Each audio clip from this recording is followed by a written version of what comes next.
पश्चिम बंगाल की सियासत में टीएमसी के भीतर बढ़ती अंदरूनी खींचतान को लेकर नई चर्चाएं शुरू हो गई हैं। रिपोर्ट्स में दावा किया जा रहा है कि पार्टी के युवा सांसद और प्रमुख नेताओं में शामिल सोनी घोष ने कथित तौर पर पार्टी के एक असंतुष्ट गुट के प्रति समर्थन जता दिया है। हालांकि अभी तक इस संबंध में कोई आधिकारिक पुष्टि नहीं आई है और ना ही सोनी घोष का टीएमसी की ओर से कोई भी सार्वजनिक बयान जारी किया गया है। रिपोर्ट्स के अनुसार जादवपुर से सांसद सोनी घोष का नाम वरिष्ठ सांसद काकोली घोष आपको बताएं उनसे जुड़ा जा रहा है। साथ ही माना जा रहा है कि ये भी किसी गुट में जाकर मिल सकती है। देखिए, दावा ये किया जा रहा है कि उन्होंने इस गुट के समर्थन में कुछ दस्तावेजों पर साइन किए हैं। यदि इन दावों की पुष्टि होती है तो इसे पार्टी के नेतृत्व के लिए एक महत्वपूर्ण राजनीतिक चुनावी के रूप में भी देखा जा सकता है।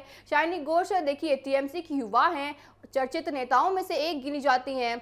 आपको बताएं जिस तरह से उनकी आपने रील भी देखी होगी, काबा वाली दीदी हैं ये। साथ ही आपको बताएं 2024 के लोकसभा चुनावों में जीत दर्ज की थी उन्होंने। एक सीट पर हाल ही में उन्हें पार्टी की महिला इकाई की महत्वपूर्ण जिम्मेदारी भी सौंपी गई। ऐसे में बड़े सवाल उठ रहे हैं कि जिस तरह से पार्टी उन पर इतना भरोसा करती है कि आने वाले समय में प्रश्न चिन्ह यहाँ देखिए दर्शकों खड़ा होता है कि आने वाले समय में ये भी दूसरे दल में जाकर मिल सकती हैं, क्योंकि आमतौर पर देखा जा रहा है कि टीएमसी सरकार है, एकाएक कर टीएमसी में सभी बाहर निकल रहे हैं, सभी किसी गुट में जा रहे हैं, किसी का समर्थन कर रहे हैं, तो क्या ये भी अपना रास्ता बदल सकती हैं? आपको बताएं सूत्रों के हवाले से ये भी कहा जा रहा है कि ये घोष पार्टी के कुछ फैसलों से नाराज थी। रिपोर्ट्स का दावा है कि चुनाव प्रचार के दौरान विवादों और राजनीतिक हमलों के समय उन्हें पूरी तरह से समर्थन नहीं मिला।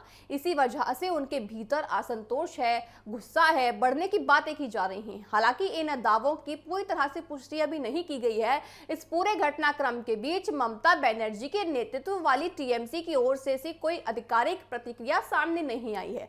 राजनीतिक विशेषज्ञों का यह मानना है कि जब तक पार्टी या संबंधित नेता सार्वजनिक रूप से अपनी स्थिति स्पष्ट नहीं करते हैं, तब तक इन खबरों को लेकर दावों या अटकलों के रूप में देखा जा सकता है। देखिए, फिलहाल पश्चिम बंगाल की राजनीति में इस मुद्दे पर चर्चा तेज है और सभी की नजरें इस बात पर टिकी है कि आने वाले दिनों में ये जो कहानी है किस तरह से टीएमसी पर बदलती है या फिर उन्हीं के साथ रहती है। आधिकारिक पुष्टि नहीं आई है टीएमसी की तरफ से। देखने वाली बात होगी कि क्या अभी जिस तरह से टीएमसी सरकार में देखा जा रहा है कि टीएमसी में एकाएक कर नेता अपना गुट बदल रहे हैं, अपनी राजनीति बदल रहे हैं, तो क्या ये भी अपना रास्ता बदलती आने वाले समय में नजर आएंगी।